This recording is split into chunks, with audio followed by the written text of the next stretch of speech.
The Septuagint, with Apocrypha, is a collection of the best and most reliable Greek manuscripts reconstructed to approximate the original translation of the Old Testament from Hebrew to Greek.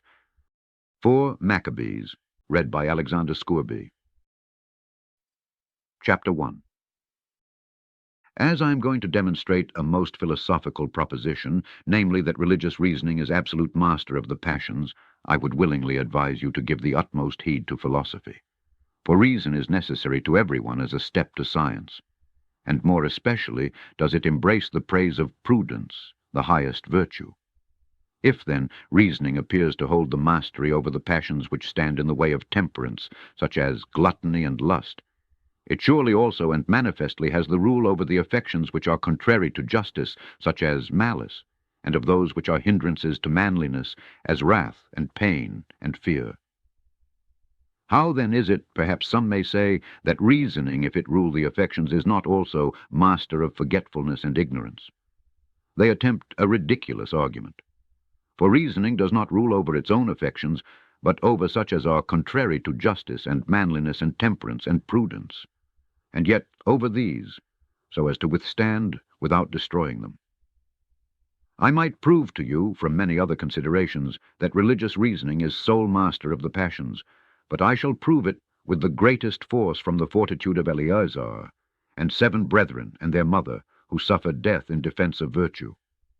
For all these, contemning pains even to death by this contempt, demonstrated that reasoning has command over the passions. For their virtues, then, it is right that I should commend those men who died with their mother at this time in behalf of rectitude, and for their honors I may count them happy. For they, winning admiration not only from men in general, but even from the persecutors, for their manliness and endurance, became the means of the destruction of the tyranny against their nation, having conquered the tyrant by their endurance, so that by them their country was purified. But we may now at once enter upon the question, having commenced, as is our wont, with laying down the doctrine, and so proceed to the account of these persons, giving glory to the all-wise God. The question, therefore, is whether reasoning be absolute master of the passions. Let us determine, then, what is reasoning, and what passion, and how many forms of the passions, and whether reasoning bears sway over all of these.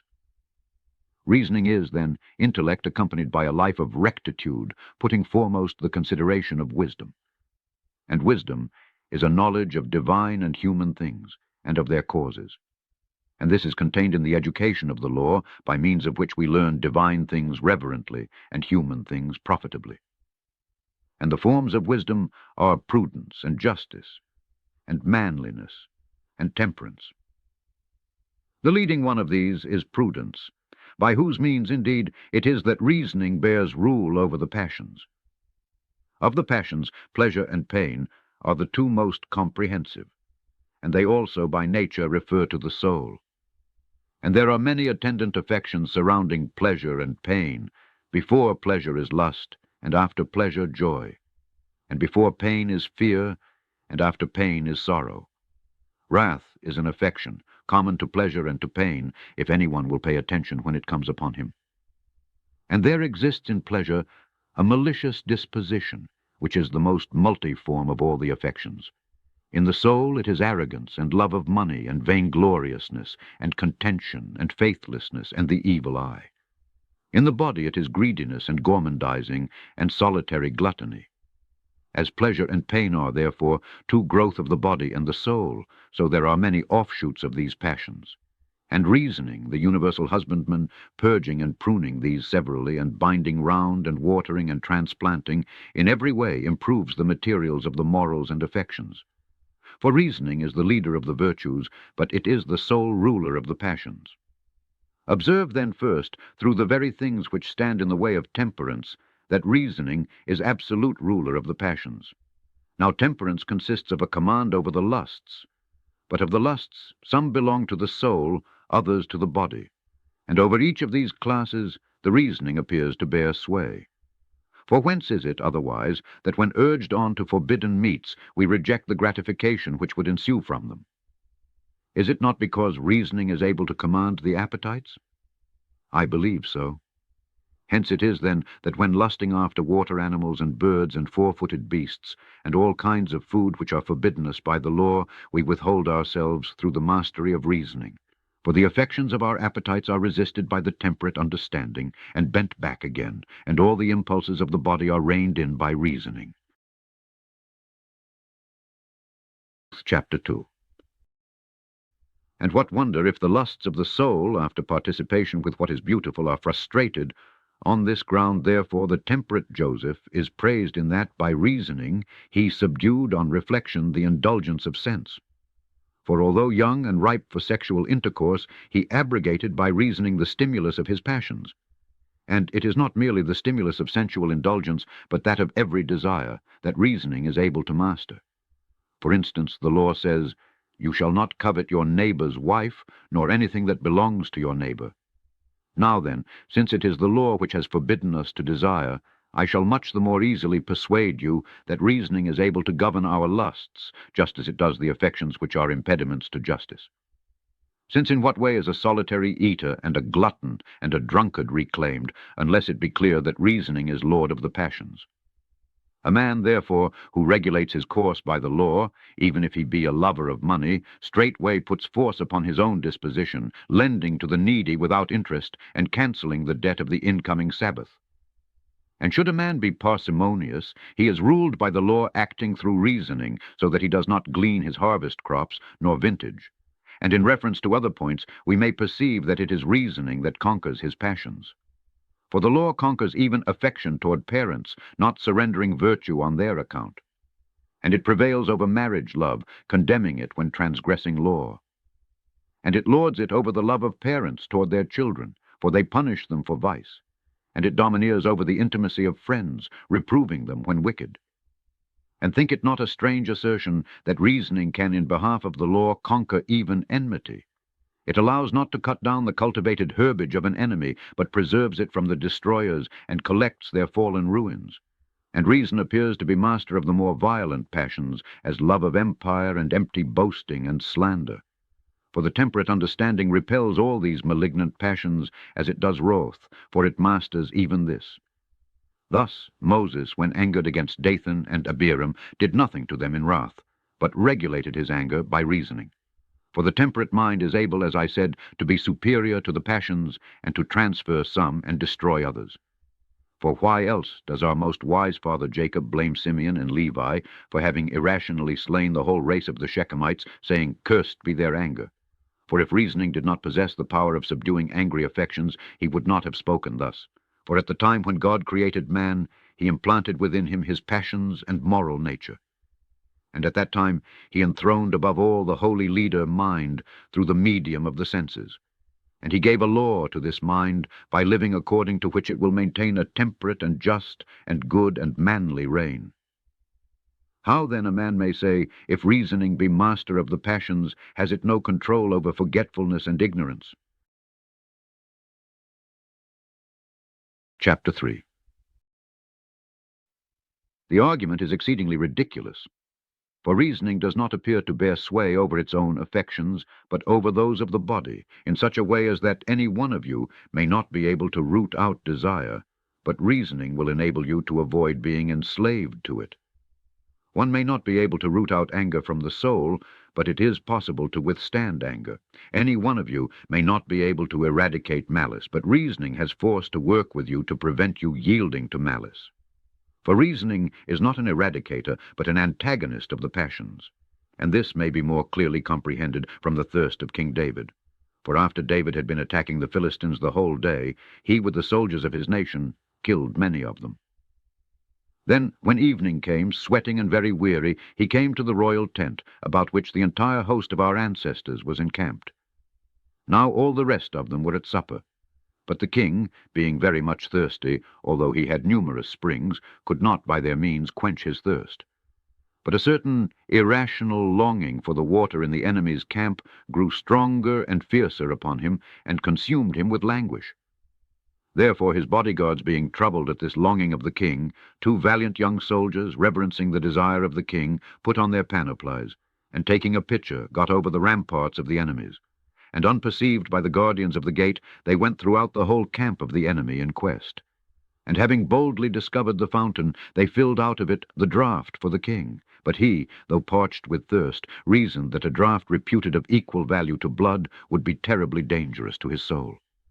Therefore, setting up reasoning in opposition to his desire, he poured out the draught to God.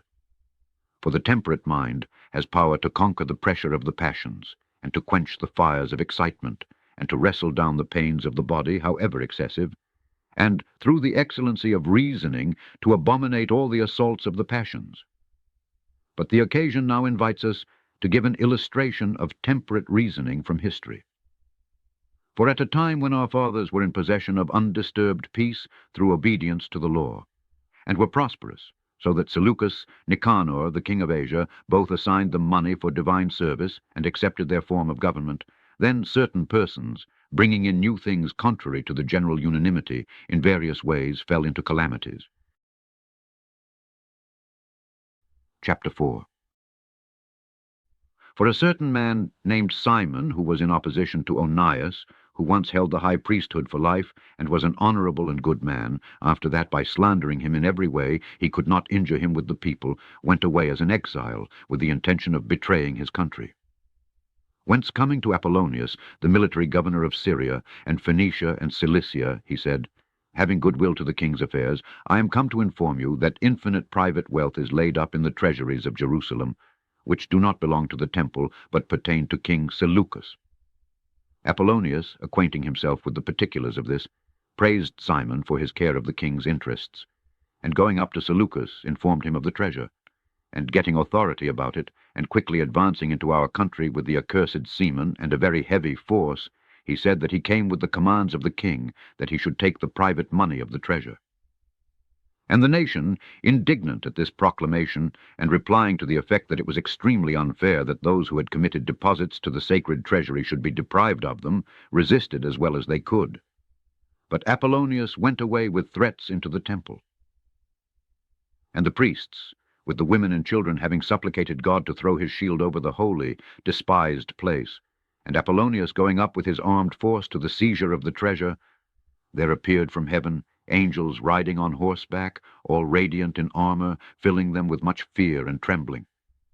And Apollonius fell half dead upon the court which is open to all nations, and extended his hands to heaven, and implored the Hebrews with tears to pray for him and propitiate the heavenly host.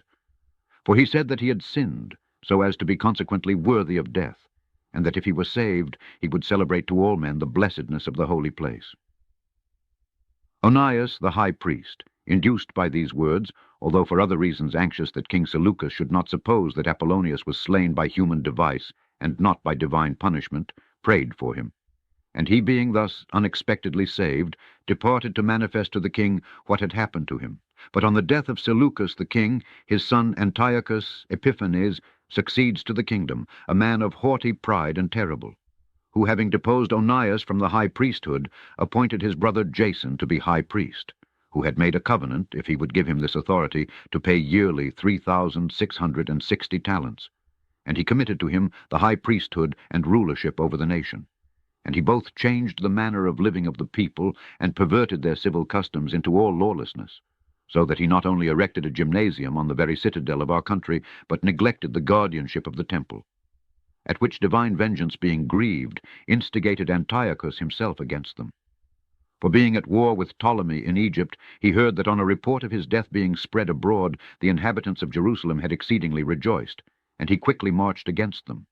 And having subdued them, he established a decree that if any of them lived according to the laws of his country, he should die. And when he could by no means destroy by his decrees the obedience to the law of the nation, but saw all his threats and punishments without effect, for even women, because they continued to circumcise their children, were flung down a precipice along with them, knowing beforehand of the punishment. When, therefore, his decrees were disregarded by the people, he himself compelled by means of tortures every one of this race, by tasting forbidden meats, to abjure the Jewish religion. Chapter 5. The tyrant Antiochus, therefore, sitting in public state with his assessors upon a certain lofty place, with his armed troops standing in a circle around him, commanded his spear-bearers to seize every one of the Hebrews, and to compel them to taste swine's flesh and things offered to idols. And should any of them be unwilling to eat the accursed food, they were to be tortured on the wheel, and so killed. And when many had been seized, a foremost man of the assembly, a Hebrew by name Eleazar, a priest by family, by profession a lawyer, and advanced in years, and for this reason known to many of the king's followers, was brought near to him. And Antiochus, seeing him, said, I would counsel you, old man, before your tortures begin, to taste the swine's flesh and save your life. For I feel respect for your age and hoary head, which since you have had so long, you appear to me to be no philosopher in retaining the superstition of the Jews. For therefore, since nature has conferred upon you the most excellent flesh of this animal, do you loathe it? It seems senseless not to enjoy what is pleasant, yet not disgraceful, and from notions of sinfulness to reject the boons of nature. And you will be acting, I think, still more senselessly if you follow vain conceits about the truth. And you will, moreover, be despising me to your own punishment. Will you not awake from your trifling philosophy, and give up the folly of your notions, and, regaining understanding worthy of your age, search into the truth of an expedient course, and, reverencing my kindly admonition, have pity upon your own years? For bear in mind that if there be any power which watches over this religion of yours, it will pardon you for all transgressions of the law which you commit through compulsion. While the tyrant incited him in this manner to the unlawful eating of flesh, Eleazar begged permission to speak. And having received power to speak, he began thus to deliver himself. We, O Antiochus, who are persuaded that we live under a divine law, consider no compulsion to be so forcible as obedience to that law. Therefore we consider that we ought not in any point to transgress the law. And indeed, were our law, as you suppose, not truly divine, and if we wrongly think it divine, we should have no right even in that case to destroy our sense of religion. Think not eating the unclean, then, a trifling offense. For transgression of the law, whether in small or great matters, is of equal moment, for in either case the law is equally slighted. But you deride our philosophy as though we lived irrationally in it. Yet it instructs us in temperance, so that we are superior to all pleasures and lusts, and it exercises us in manliness, so that we cheerfully undergo every grievance. And it instructs us in justice, so that in all our dealings we render what is due, and it teaches us piety, so that we worship the one only God becomingly. Therefore it is that we eat not the unclean, for believing that the law was established by God, we are convinced that the Creator of the world, in giving his laws, sympathizes with our nature. Those things which are convenient to our souls he has directed us to eat, but those which are repugnant to them he has interdicted. But tyrant-like, you not only force us to break the law, but also to eat, that you may ridicule us as we thus profanely eat. But you shall not have this cause of laughter against me. Nor will I transgress the sacred oaths of my forefathers to keep the law. No, not if you pluck out my eyes and consume my entrails. I am not so old and void of manliness, but that my rational powers are youthful in defense of my religion. Now then, prepare your wheels, and kindle a fiercer flame. I will not so compassionate my old age as on my account to break the law of my country. I will not belie you, O law, my instructor, or forsake you, O beloved self-control. I will not put you to shame, O philosopher reason, or deny you, O honored priesthood and science of the law. Mouth, you shall not pollute my old age, nor the full stature of a perfect life. My fathers shall receive me pure, not having quailed before your compulsion, though to death. For over the ungodly you shall tyrannize, but you shall not lord it over my thoughts about religion, either by your arguments or through deeds. Chapter 6. When Eleazar had in this manner answered the exhortations of the tyrant, the spear-bearers came up and rudely haled Eleazar to the instruments of torture. And first they stripped the old man, adorned as he was with the comeliness of piety. Then, tying back his arms and hands, they disdainfully used him with stripes, a herald opposite crying out, "Obey the commands of the king." But Eleazar, the high-minded and truly noble, as one tortured in a dream, regarded it not all. But raising his eyes on high to heaven, the old man's flesh was stripped off by the scourges, and his blood streamed down, and his sides were pierced through. And falling upon the ground, from his body having no power to support the pains, he yet kept his reasoning upright and unbending. Then one of the harsh spear-bearers leaped upon his belly as he was falling to force him upright. But he endured the pains, and despised the cruelty, and persevered through the indignities. And like a noble athlete, the old man, when struck, vanquished his torturers. His countenance sweating, and he panting for breath, he was admired by the very torturers for his courage. Therefore, partly in pity for his old age, partly from the sympathy of acquaintance, and partly in admiration of his endurance, some of the attendants of the king said, "Why do you unreasonably destroy yourself, O Eleazar, with these miseries? We will bring you some meat cooked by yourself, and do you save yourself by pretending that you have eaten swine's flesh?" And Eleazar, as though the advice more painfully tortured him, cried out, "Let not us who are children of Abraham be so evil, advised as by giving way to make use of an unbecoming pretense. For it were irrational, if having lived up to old age in all truth, and having scrupulously guarded our character for it, we should now turn back, and ourselves should become a pattern of impiety to the young, as being an example of pollution-eating. It would be disgraceful if we should live on some short time, and that scorned by all men for cowardice, and be condemned by the tyrant for unmanliness, by not contending to the death for our divine law. Therefore do you, O children of Abraham, die nobly for your religion. You spear-bearers of the tyrant, why do you linger? Beholding him so high-minded against misery, and not changing at their pity, they led him to the fire. Then with their wickedly contrived instruments they burnt him on the fire, and poured stinking fluids down into his nostrils. And he, being at length burnt down to the bones, and about to expire, raised his eyes Godward, and said, "You know, O God, that when I might have been saved, I am slain for the sake of the law by tortures of fire. Be merciful to your people, and be satisfied with the punishment of me on their account. Let my blood be a purification for them, and take my life in recompense for theirs." Thus speaking, the holy man departed, noble in his torments, and even to the agonies of death resisted in his reasoning for the sake of the law. Confessedly, therefore, religious reasoning is master of the passions. For had the passions been superior to reasoning, I would have given them the witness of this mastery. But now, since reasoning conquered the passions, we befittingly award it the authority of first place. And it is but fair that we should allow that the power belongs to reasoning, since it masters external miseries. Ridiculous would it be were it not so, and I prove that reasoning has not only mastered pains, but that it is also superior to the pleasures, and withstands them. Chapter 7. The reasoning of our father Eleazar, like a first-rate pilot steering the vessel of piety in the sea of passions, and flouted by the threats of the tyrant, and overwhelmed with the breakers of torture, in no way shifted the rudder of piety till it sailed into the harbor of victory over death.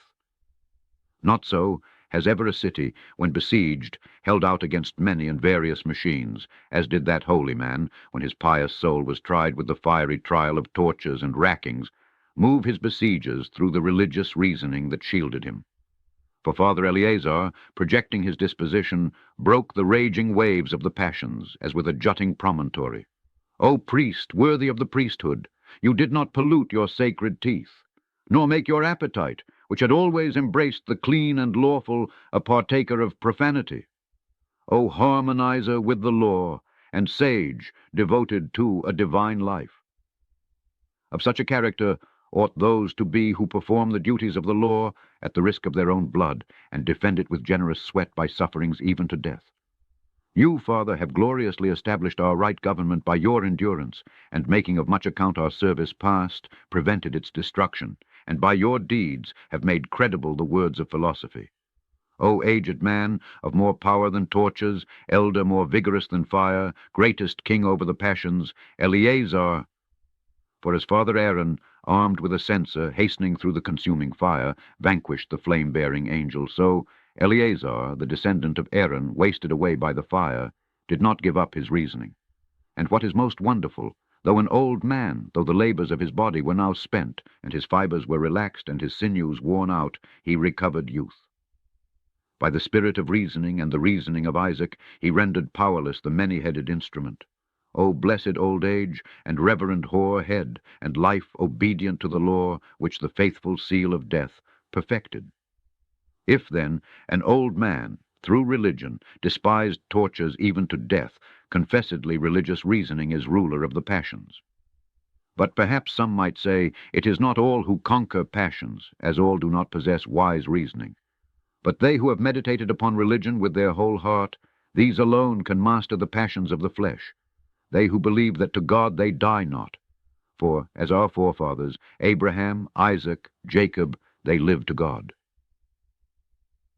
This circumstance, then, is by no means an objection that some who have weak reasoning are governed by their passions, since what person, walking religiously by the whole rule of philosophy, and believing in God, and knowing that it is a blessed thing to endure all kinds of hardships for virtue, would not, for the sake of religion, master his passion?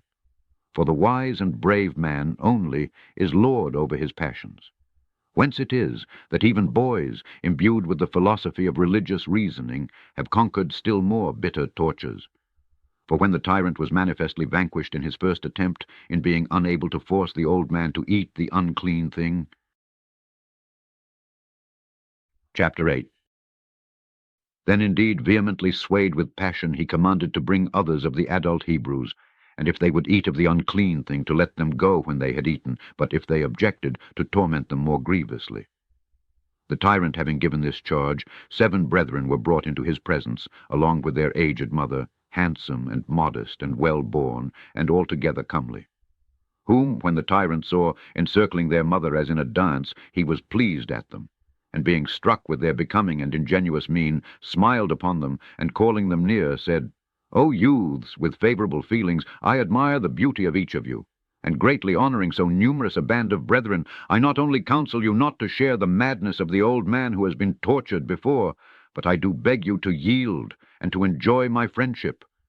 For I possess the power not only of punishing those who disobey my commands, but of doing good to those who obey them. Put confidence in me, then, and you shall receive places of authority in my government, if you forsake your national ordinance, and, conforming to the Greek mode of life, alter your rule, and revel in youth's delights. For if you provoke me by your disobedience, you will compel me to destroy you, every one, with terrible punishments by tortures. Have mercy, then, upon your own selves, whom I, although an enemy, compassionate for your age and comeliness. Will you not reason upon this, that if you disobey, there will be nothing left for you but to die in tortures? Thus speaking, he ordered the instruments of torture to be brought forward, that very fear might prevail upon them to eat unclean meat. And when the spearmen brought forward the wheels, and the racks, and the hooks, and catapults, and cauldrons, pans, and finger racks, and iron hands, and wedges, and bellows, the tyrant continued, Fear, young men, and the righteousness which you worship will be merciful to you if you err from compulsion. Now, they having listened to these words of persuasion, and seeing the fearful instruments, not only were not afraid, but even answered the arguments of the tyrant, and through their good reasoning destroyed his power. Now let us consider the matter. Had any of them been weak-spirited and cowardly among them, what reasonings would they have employed but these? O wretched that we are, and exceeding senseless! When the king exhorts us and calls us to his bounty, should we not obey him?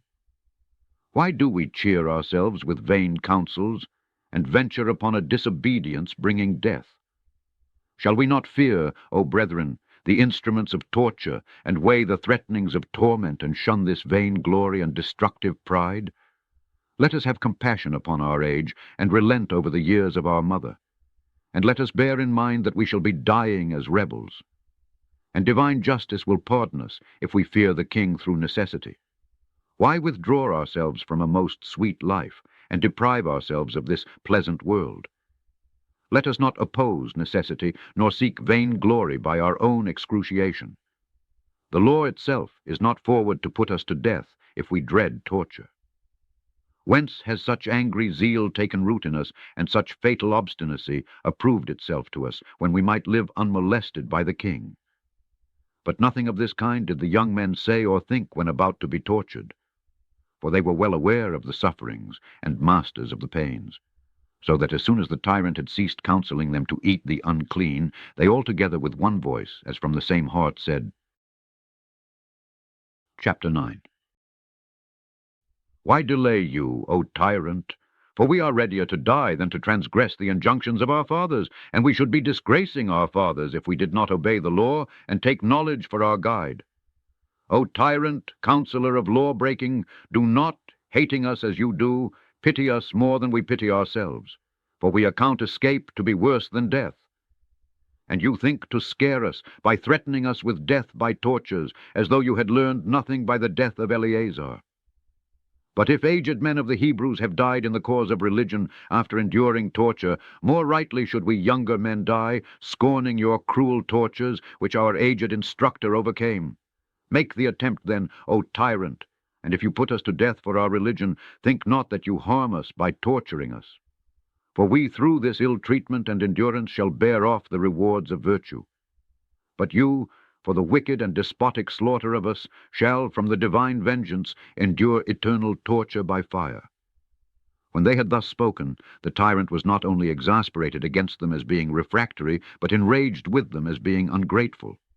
So that at his bidding the torturers brought forth the oldest of them, and tearing through his tunic, bound his hands and arms on each side with thongs.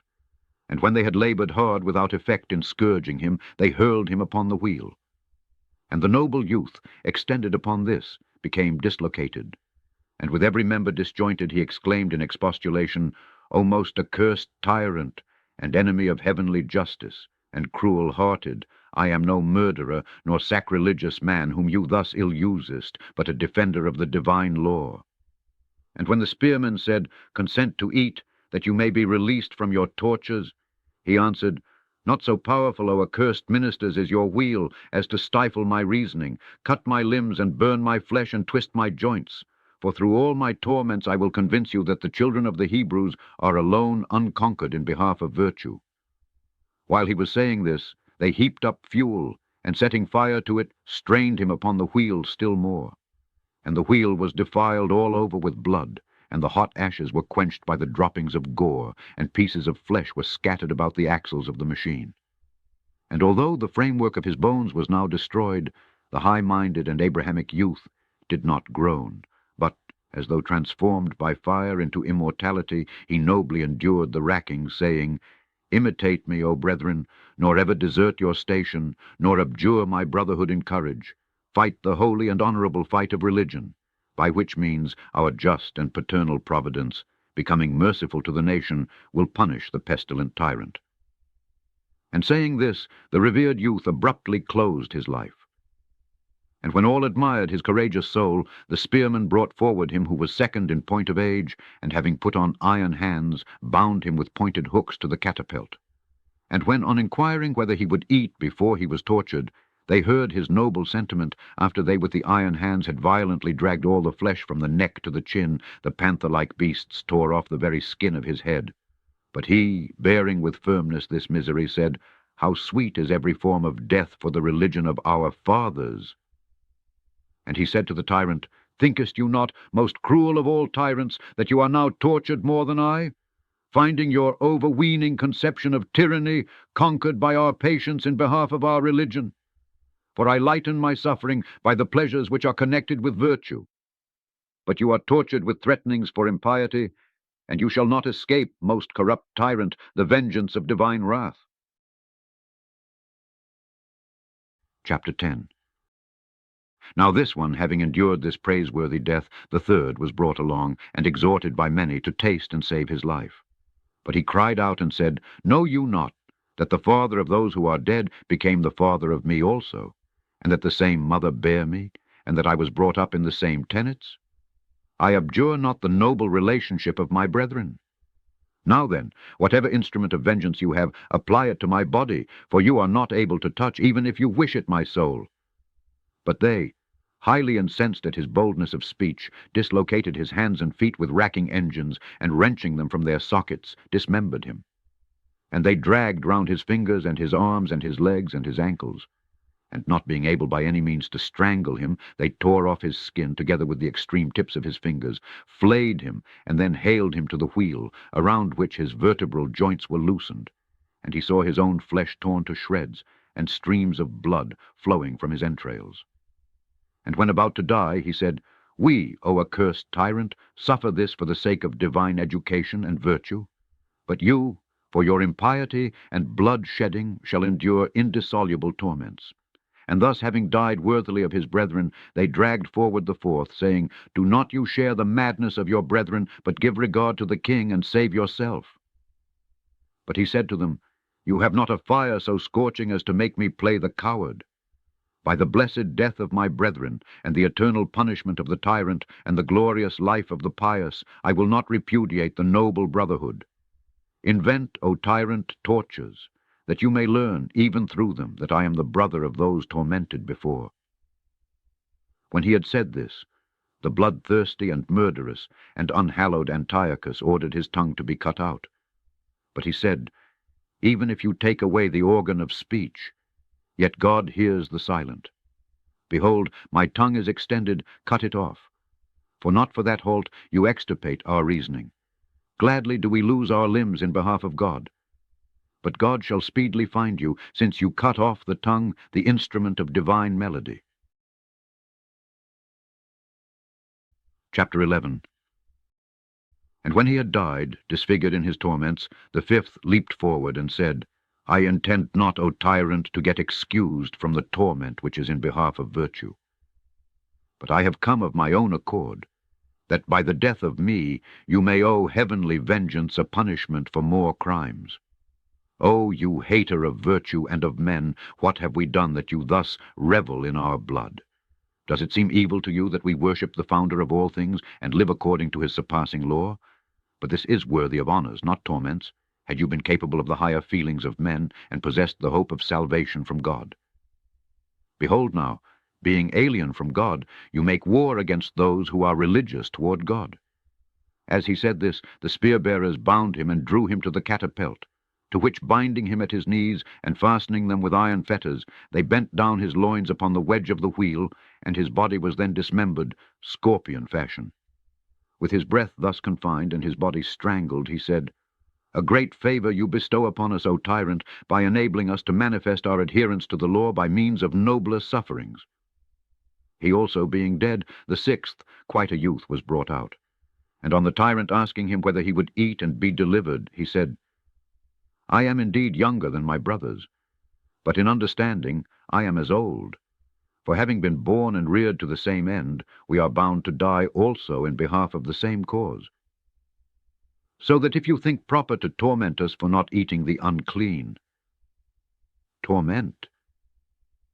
As he said this, they brought him to the wheel, extended upon which, with limbs racked and dislocated, he was gradually roasted from beneath. And having heated sharp spits, they approached them to his back, and having transfixed his sides, they burned away his entrails. And he, while tormented, said, O period good and holy, in which, for the sake of religion, we brethren have been called to the contest of pain, and have not been conquered. For religious understanding, O tyrant, is unconquered. Armed with upright virtue, I also shall depart with my brethren. I too, bearing with me a great avenger, O deviser of tortures and enemy of the truly pious. We 6 youths have destroyed your tyranny, for is not your inability to overrule our reasoning, and to compel us to eat the unclean your destruction? Your fire is cold to us, your catapults are painless, and your violence harmless. For the guards not of a tyrant, but of a divine law, are our defenders. Through this we keep our reasoning unconquered. Chapter 12. When he too had undergone blessed martyrdom, and died in the cauldron into which he had been thrown, the 7th, the youngest of all, came forward, whom the tyrant pitying, though he had been dreadfully reproached by his brethren, seeing him already encompassed with chains, had him brought nearer, and endeavored to counsel him, saying, You see the end of the madness of your brethren, for they have died in torture through disobedience. And you, if disobedient, having been miserably tormented, will yourself perish prematurely. But if you obey, you shall be my friend, and have a charge over the affairs of the kingdom. And having thus exhorted him, he sent for the mother of the boy, that, by condoling with her for the loss of so many sons, he might incline her, through the hope of safety, to render the survivor obedient. And he, after his mother had urged him on in the Hebrew tongue, as we shall soon relate, says, Release me, that I may speak to the king and all his friends. And they, rejoicing exceedingly at the promise of the youth, quickly let him go. And he, running up to the pans, said, Impious tyrant and most blasphemous man, were you not ashamed, having received prosperity and a kingdom from God, to kill his servants, and to rack the doers of godliness? Therefore the divine vengeance is reserving you for eternal fire and torments, which shall cling to you for all time. Were you not ashamed, man as you are, yet most savage, to cut out the tongues of men of like feeling and origin, and having thus abused to torture them?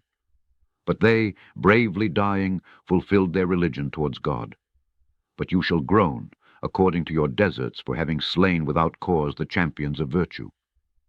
Therefore, he continued, I myself, being about to die, will not forsake my brethren, and I call upon the God of my fathers to be merciful to my race. But you, both living and dead, he will punish. Thus having prayed, he hurled himself into the pans, and so expired. Chapter 13. If then the 7 brethren despised troubles even to death, it is confessed on all sides that righteous reasoning is absolute master over the passions. For just as if, had they as slaves to the passions eaten of the unholy, we should have said that they had been conquered by the... Now it is not so, but by means of the reasoning which is praised by God, they mastered their passions. And it is impossible to overlook the leadership of reflection, for it gained the victory over both passions and troubles. How then can we avoid according to these men mastery of passion through right reasoning, since they drew not back from the pains of fire? For just as by means of towers projecting in front of harbors men break the threatening waves, and thus assure a still course to vessels entering port, so that 7-towered right reasoning of the young men, securing the harbor of religion, conquered the intermiperance of passions. For having arranged a holy choir of piety, they encouraged one another, saying, Brothers, may we die brotherly for the law. Let us imitate the 3 young men in Assyria who despised the equally afflicting furnace. Let us not be cowards in the manifestation of piety. And one said, Courage, brother. And another, Nobly endure. And another, Remember of what stock you are. And by the hand of our father Isaac, endured to be slain for the sake of piety. And one and all, looking on each other serene and confident, said, Let us sacrifice with all our heart our souls to God who gave them, and employ our bodies for the keeping of the law. Let us not fear him who thinks he kills, for great is the trial of soul and danger of eternal torment laid up for those who transgress the commandment of God. Let us arm ourselves, therefore, in the abnegation of the divine reasoning. If we suffer thus, Abraham and Isaac and Jacob will receive us, and all the fathers will commend us. And as each one of the brethren was haled away, the rest exclaimed, Disgrace us not, O brother, nor falsify those who died before you. Now you are not ignorant of the charm of brotherhood, which the divine and all-wise providence has imparted through fathers to children, and has engendered through the mother's womb, in which these brothers, having remained an equal time, and having been formed for the same period, and been increased by the same blood, and having been perfected through the same principle of life, and having been brought forth at equal intervals, and having sucked milk from the same fountains, hence their brotherly souls are reared up lovingly together, and increase the more powerfully by reason of this simultaneous rearing, and by daily intercourse, and by other education and exercise in the law of God. Brotherly love being thus sympathetically constituted, the 7 brethren had a more sympathetic mutual harmony. For being educated in the same law, and practicing the same virtues, and reared up in a just course of life, they increased this harmony with each other. For a like order, for what is right and honorable, increased their fellow feeling towards each other. For it, acting along with religion, made their brotherly feeling more desirable to them. And yet, although nature and intercourse and virtuous morals increased their brotherly love, those who were left endured to behold their brethren, who were ill-used for their religion, tortured even to death. Chapter 14.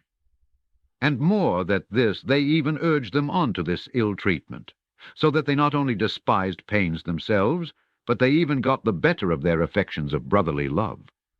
O reasonings more royal than a king, and freer than freemen, sacred and harmonious concert of the 7 brethren, as concerning piety! None of the 7 youths turned cowardly or shrank back from death, but all of them, as though running the road to immortality, hastened on to death through tortures. For just as hands and feet are moved sympathetically with the directions of the soul, so those holy youths agreed to death for religion's sake, as through the immortal soul of religion. O holy 7 of harmonious brethren! For as the 7 days of creation about religion, so the youths, circling around the number 7, annulled the fear of torments. We now shudder at the recital of the affliction of those young men, but they not only saw and not only heard the immediate execution of the threat, but undergoing it, persevered, and that through the pains of fire. And what could be more painful? For the power of fire, being sharp and quick, speedily dissolved their bodies. And think it not wonderful that reasoning bore rule over those men in their torments, when even a woman's mind despised more manifold pains. For the mother of those 7 youths endured the rackings of each of her children. And consider how comprehensive is the love of offspring, which draws everyone to sympathy of affection, where irrational animals possess a similar sympathy and love for their offspring with men. The tame birds, frequenting the roofs of our houses, defend their fledglings. Others build their nests and hatch their young, in the tops of mountains, and in the precipices of valleys, and the holes and tops of trees, and keep off the intruder. And if not able to do this, they fly circling round them in agony of affection, calling out in their own note, and save their offspring in whatever manner they are able. But why should we point attention to the sympathy towards children shown by irrational animals? The very bees, at the season of honey-making, attack all who approach, and pierce with their sting, as with a sword, those who draw near their hive and repel them even to death. But sympathy with her children did not turn aside the mother of the young men who had a spirit kindred with that of Abraham. Chapter 15. O reasoning of the sons, lord over the passions, and religion more desirable to a mother than progeny! The mother, when 2 things were set before her, religion and the safety of her 7 sons for a time, on the conditional promise of a tyrant, rather elected the religion which according to God preserves to eternal life. Oh, in what way can I describe ethically the affections of parents toward their children, the resemblance of soul and of form engrafted into the small type of a child in a wonderful manner, especially through the greater sympathy of mothers with the feelings of those born of them. For by how much mothers are by nature weak in disposition and prolific in offspring, by so much the fonder they are of children. And of all mothers, the mother of the 7 was the fondest of children, who in 7 childbirths had deeply engendered love toward them, and through her many pains undergone in connection with each one, was compelled to feel sympathy with them. Yet through fear of God she neglected the temporary salvation of her children. Not but that, on account of the excellent disposition to the law, her maternal affection toward them was increased. For they were both just and temperate and manly and high-minded and fond of their brethren, and so fond of their mother that even to death they obeyed her by observing the law. And yet, though there were so many circumstances connected with love of children to draw on a mother to sympathy, in the case of none of them were the various tortures able to pervert her principle, but she inclined each one separately and altogether to death for religion. O holy nature and parental feeling, and reward of bringing up children, and unconquerable maternal affection! At the racking and roasting of each one of them, the observant mother was prevented by religion from changing. She saw her children's flesh dissolving around the fire, and their extremities quivering on the ground, and the flesh of their heads dropped forwards down to their beards like masks. O you mother, who was tried at this time with bitterer pangs than those of parturition! O you only woman who have brought forth perfect holiness!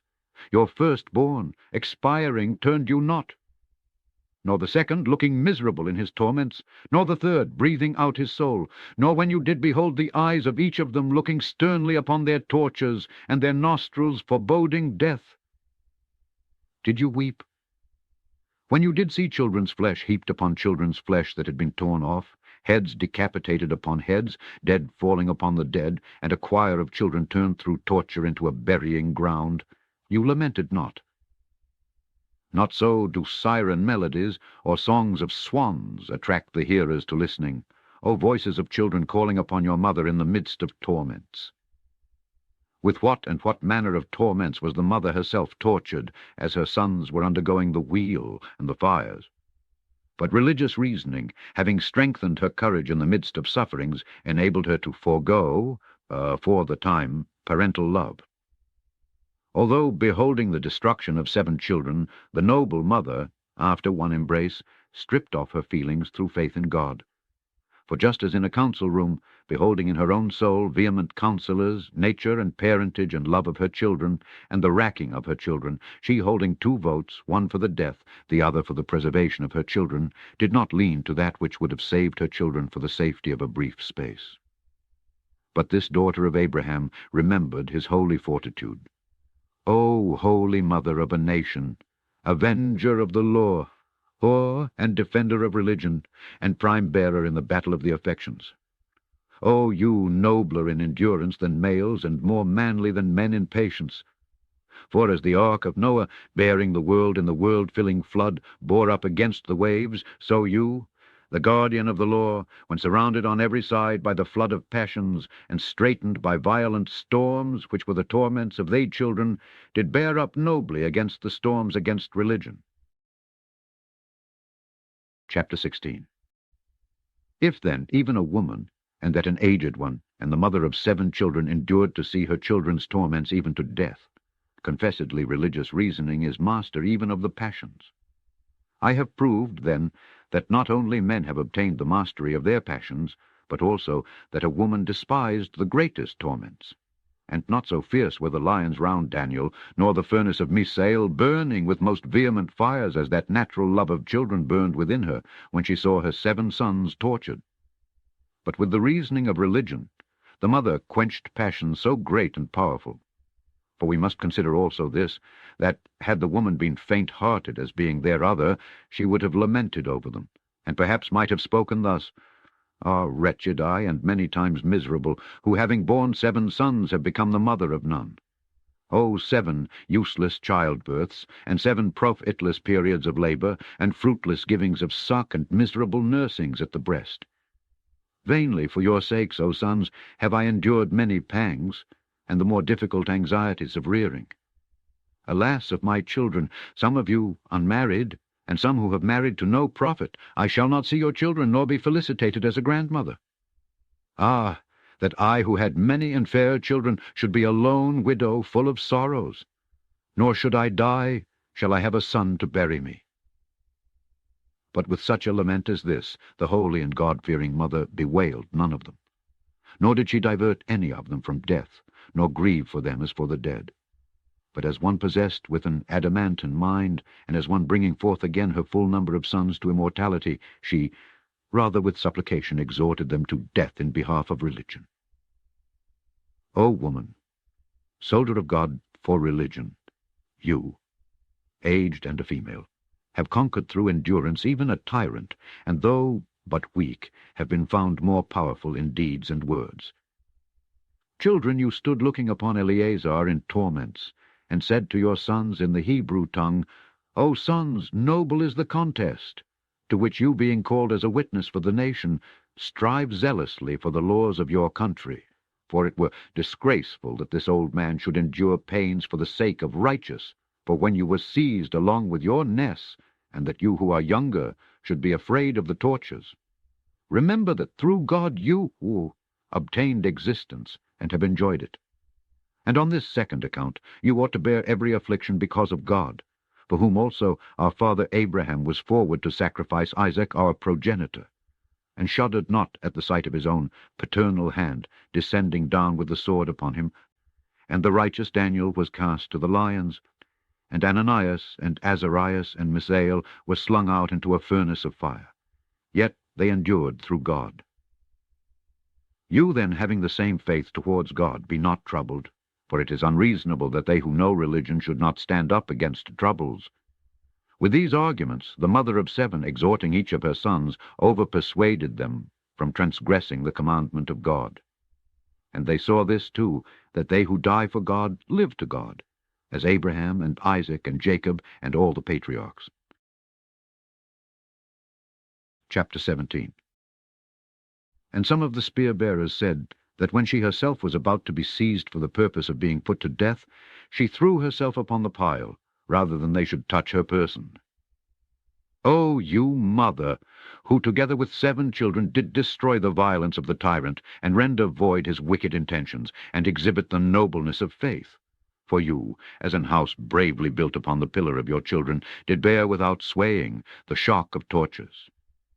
Be of good cheer, therefore, O holy-minded mother, holding the firm substance of the hope of your steadfastness with God. Not so gracious does the moon appear with the stars in heaven, as you are established honorable before God, and fixed in the firmament with your sons, who you did illuminate with religion to the stars. For your bearing of children was after the fashion of a child of Abraham. And were it lawful for us to paint as on a tablet the religion of your story, the spectators would not shudder at beholding the mother of 7 children enduring for the sake of religion various tortures, even to death. And it had been a worth thing to have inscribed upon the tomb itself these words as a memorial to those of the nation: Here an aged priest and an aged woman and 7 sons are buried through the violence of a tyrant who wished to destroy the polity of the Hebrews. These also avenged their nation, looking to God, and enduring torments to death. For it was truly a divine contest which was carried through by them. For at that time virtue presided over the contest, approving the victory through endurance, namely immortality, eternal life. Eleazar was the first to contend, and the mother of the 7 children entered the contest, and the brethren contended. The tyrant was the opposite, and the world and living men were the spectators. And reverence for God conquered and crowned her own athletes, who did not admire those champions of true legislation who were not astounded. The tyrant himself and all their council admired their endurance, through which also they now stand beside the divine throne and live a blessed life. For Moses says, And all the saints are under your hands. These, therefore, having been sanctified through God, have been honored not only with this honor, but that also by their means the enemy did not overcome our nation, and that the tyrant was punished, and their country purified. For they became the ransom to the sin of the nation, and the divine providence saved Israel, aforetime afflicted by the blood of those pious ones, and the propitiatory death. For the tyrant Antiochus, looking to their manly virtue and to their endurance in torture, proclaimed that endurance as an example to his soldiers. And they proved to be to him noble and brave, for land battles and for sieges. And he conquered and stormed the towns of all his enemies. Chapter 18. Israelitish children, descendants of the seed of Abraham, obey this law, and in every way be religious, knowing that religious reasoning is lord of the passions, and those not only inward, but outward. When those persons giving up their bodies to pains for the sake of religion were not only admired by men, but were deemed worthy of a divine portion. And the nation through them obtained peace, and having renewed the observance of the law in their country, drove the enemy out of the land. And the tyrant Antiochus was both punished upon earth, and is punished now he is dead. For when he was quite unable to compel the Israelites to adopt foreign customs, and to desert the manner of life of their fathers, then, departing from Jerusalem, he made war against the Persians. And the righteous mother of the 7 children spoke also as follows to her offspring: I was a pure virgin, and went not beyond my father's house, but I took care of the built-up rib. No destroyer of the desert, or ravisher of the plain, injured me, nor did the destructive, deceitful snake make spoil of my chaste virginity. And I remained with my husband during the period of my prime. And these, my children, having arrived at maturity, their father died. Blessed was he, for having sought out a life of fertility in children, he was not grieved with a period of loss of children. And he used to teach you, when yet with you, the law and the prophets. He used to read to you the slaying of Abel by Cain, and the offering up of Isaac, and the imprisonment of Joseph. And he used to tell you of the zealous Phinehas, and informed you of Ananias and Azarias and Misael in the fire. And he used to glorify Daniel, who was in the den of lions, and pronounce him blessed. And he used to put you in mind of the scripture of Esaias, which says, Even if you pass through the fire, it shall not burn you. He chanted to you David, the hymn-writer, who says, Many are the afflictions of the just. He declared the Proverbs of Solomon, who says, He is a tree of life to all those who do his will. He used to verify Ezekiel, who said, Shall these dry bones live? For he did not forget the song which Moses taught, proclaiming, I will kill, and I will make to live. This is our life, and the length of our days. Oh, that bitter and yet not bitter day, when the bitter tyrant of the Greeks, quenching fire with fire in his cruel cauldrons, brought with boiling rage the 7 sons of the daughter of Abraham to the catapult. and to all his torments. He pierced the balls of their eyes, and cut out their tongues, and put them to death with varied tortures. Therefore divine retribution pursued and will pursue the pestilent wretch. But the children of Abraham, with their victorious mother, are assembled together to the choir of their Father, having received pure and immortal souls from God, to whom be glory forever and ever. Amen. The end of 4 Maccabees. Look for more books on Scourby U Bible channel. On the current screen, you can find first link to more videos from the Septuagint playlist, and second link to number 1 playlist from Genesis to Revelation, read by Alexander Scourby. Subscribe, like, and share it with others.